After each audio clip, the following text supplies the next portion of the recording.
वालेकुम सलाम। आप किसको सपोर्ट करते हम जो हमें कोई चीज़ दे हमने तो उसकी सपोर्ट करनी है। कौन चीज़ दे रहा? इमरान खान ने तो हमें दिया नहीं, ना चर्च ना पाउडर ना कोई नून लीग वाले शुरू से आधा NA 75 इन्होंने नशई बना दिया था। जो बाकी रह गए वो फिर बना देंगे जीत कर। हमें पाउडर चर्च दें, हम वोट दें इनको नून लीग वालों को। जब इमरान खान ने हमें देना ही नहीं है कोई चीज़ तो हम क्यों उनको उसकी सपोर्ट करें? ठीक है, हमें नशे पे लगाएं जनाब, जो चीज़ है हमें वो दें। देखें ना नून लीग वाले आधा NA 75 पूछ ले जिनसे मर्जी, मैं भी NA 75 का हूँ, रहायशी हूँ, वोट दिया है। आधा NA 75 नशई बनाया कि नहीं, चर्च पाउडर हर चीज़। नून लीग वाले? हाँ, तो अगर कोई बोले सबूत नहीं है, मैं सबूत देता हूँ, मेरे घर का सबूत है, मैं देता हूँ। अच्छा, ये भाई कह रहे हैं कि मैं चर्च बॉर्डर की वजह से मैं नून लीग को हाँ, मैं करूँगा सपोर्ट क्योंकि मेरे चाचू को उन्होंने पाउडर पर लगाया हुआ है। शुक्र अल्हम्दुलिल्लाह, अब वो ठीक हो गए हैं, बहुत ज़्यादा ठीक हो गए हैं अल्हम्दुलिल्लाह।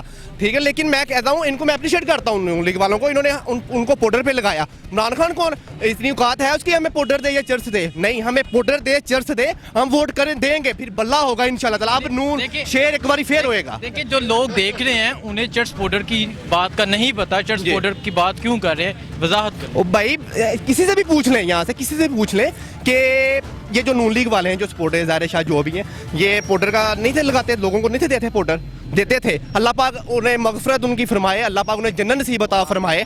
ठीक है, वो फौत हो गए हैं, लेकिन फिर भी वो हमारे बुजुर्ग हैं जो भी हैं, लेकिन हम उनके लिए दुआ करते हैं कि अल्लाह पाक उन्हें जन्नत नसीब अता फरमाए। लेकिन सबको पता है कि आधा NA 75 उन्होंने शहीद बना दिया था।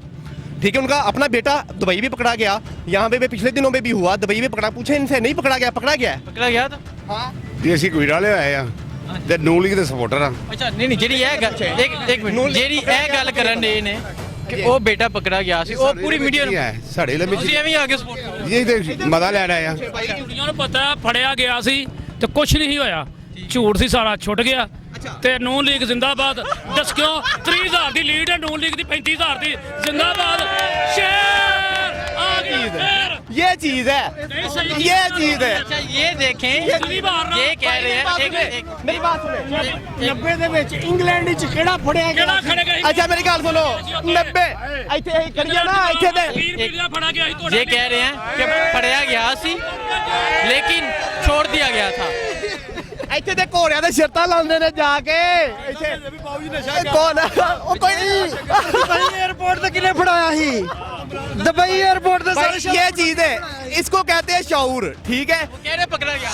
पकड़ा गया था, लेकिन वो इधर खाता था, लगाता भी है, लगाता भी रहा है। वो यार जब 17 रुपए की चीज है, ठीक है, वो 17 रुपए की चीज है 12 रुपए में ला कर दे रहा है, 5 रुपए लिखे जा रहे हैं, वो हम अब दे रहे हैं।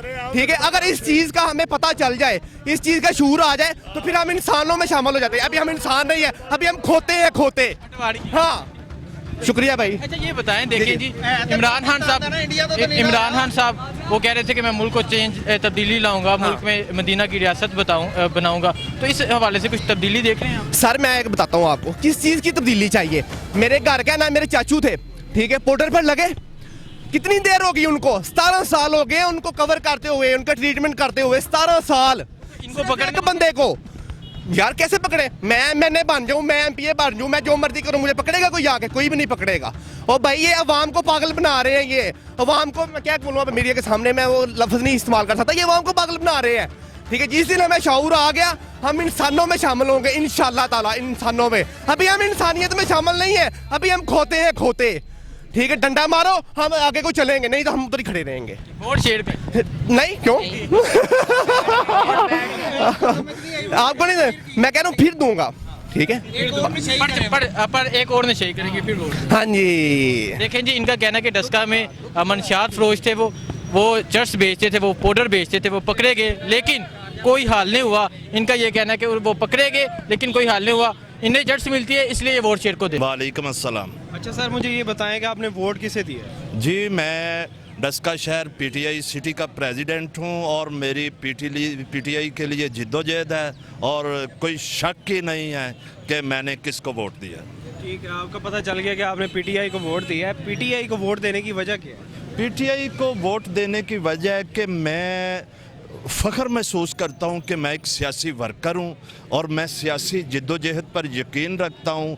मुझे यकीन की हद तक ईमान है कि इमरान खान ही वाहिद वो शख्स है जो पाकिस्तान के इस बिगड़े हुए हालात को दुरुस्त कर सकता है। इस वजह से मैं मुसलसल जिद्दोजहद करता हूँ और इमरान खान को वोट करता हूँ। पाकिस्तान को इस नहज पे, इस हालात को बिगाड़ने में किसका किरदार है? ये सबको बेहतर पता है कि जो 1985 से एक माफिया इस मुल्क में हुकूमत में आया, जिसने नज़रियाती सियासत का ख़ात्मा कर दिया और सिर्फ़ मफादात की सियासत, लोगों को प्लाट, लोगों को नौकरियां दे के ऐसा एक काम और सियासत को कारोबार बना दिया, और जिसकी तबाही आज हम भुगत रहे हैं कि किस तरीके से इस कौम को मकरूज़ कर दिया गया है।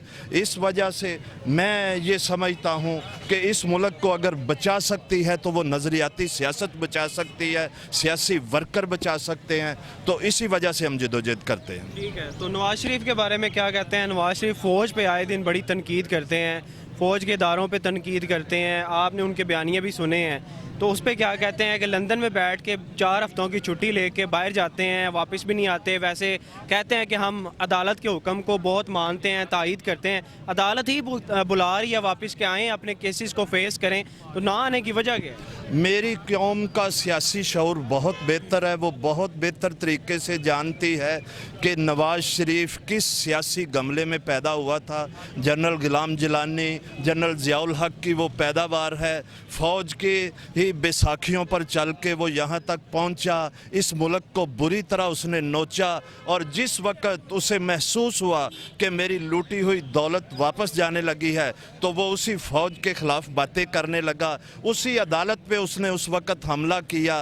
वो अदालतों को जितनी अहमियत देता है वो सबको बेहतर पता है, और मैं तो इस कौम को नसीहत करूँगा, मुझे आज वो चोर डाकू लुटेरा भी अच्छा लगने लग पड़ा है जो कम अज़ कम लूट कर पैसे ही मेरे मुल्क में रख छोड़े, किसी ना किसी बच्चे को वो रोज़गार देने में काम आए। इन लोगों ने जिन्होंने दिन रात मनी लॉन्ड्रिंग कर कर के इस मुल्क को नोच नोच कर उन्हीं मुल्कों के बैंकों में, उन्हीं मुल्कों की मईशतों में जाके पैसा लगाया है, उसी वजह से आज इस मुल्क में महंगाई है। आपके सामने है कि किस तरीके से इन्होंने ये जो बिजली बनाने के वादे किए हैं, कैपेसिटी पेमेंट के चार्जेस, वो जो आज भी ये कौम बर्दाश्त कर रही है, 1 मेगावाट भी वो पैदा ना करें तो हमें उनकी कैपेसिटी पेमेंट करनी पड़ती है। इसी वजह से आज ये कौम को, आज यहाँ पे आपने शहर में देखा होगा कि महंगाई से बचने के लिए शेर को वोट दे। मैं समझता हूँ कि इस महंगाई तक इस कौम को पहुँचाए इस शेर ने है, और इस शेर की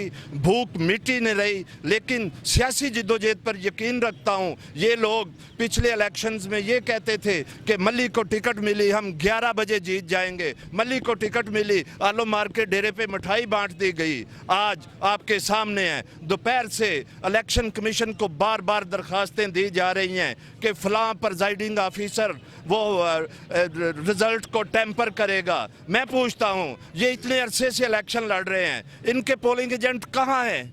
क्या वो इतना भी नहीं जानते कि वो उसको टेम्पर ना करने दे? अच्छा, सुनने में ये भी आया, हमने हल्का विज़िट किया है, लोग ये भी कह रहे हैं कि नून लीग वालों ने हल्के को नशई बना दिया है, इसमें कितनी सदाकत है? ये मैं इस पे ज़्यादा बात नहीं करूँगा, लेकिन मैं देखता हूँ कि जो इस दुनिया में किसी के साथ ज़्यादती करता है वो यहाँ पर ही भुगत लेता है। इन लोगों ने लोगों की औलाद को नशा बेचा, आज ये आलम है कि उसका बेटा अपना जो है वो इस नशे पे लगा हुआ है। इसी वजह से उन्होंने उस नशेई बेटे को टिकट नहीं दिया, उसकी बजाय बेटी को टिकट दिया। मैं सब के लिए दुआ गो हूँ, अल्लाह उसके भी हालात बेहतर करे और इस हल्के को नशे से बचाए, और जो काम इन्होंने कमीशन खा खा कर किए हैं, अल्लाह ताला उससे भी मेरे हल्के को निजात दे। और ये हल्का इंशाल्लाह सेंट्रल पंजाब में पीटीआई की फतह का नुक्ता आगाज़ होगा, और इसके बाद पीटीआई इंशाल्लाह अगले इलेक्शन में पूरे सेंट्रल पंजाब में विन करेगी। अच्छा, मरियम नवाज़ जो हैं वो सर्जरी के लिए कह रही हैं कि मैंने सर्जरी करवानी है, मुझे बाहर जाने की इजाज़त दी जाए। क्या सियासतदानों में पिछले 30 सालों से इन्होंने हुकूमत की है, अपने हुकूमत के दौर में कोई ऐसा एक अस्पताल भी नहीं बना सके जहाँ पे ये कम अज़ कम गरीब आवाम तो नहीं, कम अज़ कम अपना तो इलाज करवा लें? ये जो है ना, ये सब उनकी नौटंकी है। वो बहाने से इस मुल्क से भागना चाहते हैं। सर्जरी एक बहाना होता है। इससे पहले आपने देख लें कि उन्होंने अदालतों को कैसे बेवकूफ़ बनाया है, किस तरह उनके प्लेटलेट्स कम हुए हैं, वहाँ जाके उन्होंने किसी अस्पताल में दाखिल नहीं हुए। इसी तरह अब ये मरियम भी कोई बहाना करके तो इस मुल्क से भागना चाहती है। इंशाल्लाह वो इस मुल्क से भाग नहीं सकेगी और उसकी सर्जरी इंशाल्लाह पाकिस्तान में ही होगी। इलेक्शन के इंतजामात से आप मुतमईन नज़र आते हैं? आपने बड़े अच्छे तरीके से हल्का खुद विज़िट किया है। पुरअमन तरीके से हल्के के अवाम ने अपनी मर्ज़ी से, अपनी आज़ादी से जाकर वोट कास्ट किया है। मैं इलेक्शन कमीशन को इस बेमिसाल इंतज़ाम पे खराज तहसीन भी पेश करता हूँ, लेकिन इतना शिकवा भी ज़रूर करता हूँ कि कोरोना के इस पुरजोर दौर में उन्होंने ये इलेक्शन करवा के बहुत बड़ा रिस्क लिया है। रेंजर्स की सुपरविजन में जो है इलेक्शन हो रहा है, इसमें अगर पीटीआई जीत जाए तो नून लीग कहेगी कि धांधली हुई है, अगर वो जीत जाए तो फिर धांधली नहीं होती? नून लीग का ये पुराना वतीरा है। इसी चीज़ को शाम को अपने मौक़िफ़ बयानिया की तस्दीक के लिए उन्होंने दोपहर से ही ये डंडोरा पीटना शुरू किया हुआ है और उनकी कैंडिडेट बार बार आरओ को दरख्वास्त कर रही है कि मैं फ़लाँ प्रिजाइडिंग पे मुझे टेम्परिंग का ख़तरा है, फ़लाँ पे मुझे टेम्परिंग का ख़तरा है। ये सारे टेम्परिंग की पैदावार हैं। टेम्परिंग के सर पे ही आज तक ये यहाँ से जीतते आए हैं और इंशाल्लाह इस दफ़ा इनका ये बयानिया नहीं चलेगा और आवाम के वोट की जीत होगी। बहुत शुक्रिया। Thank you.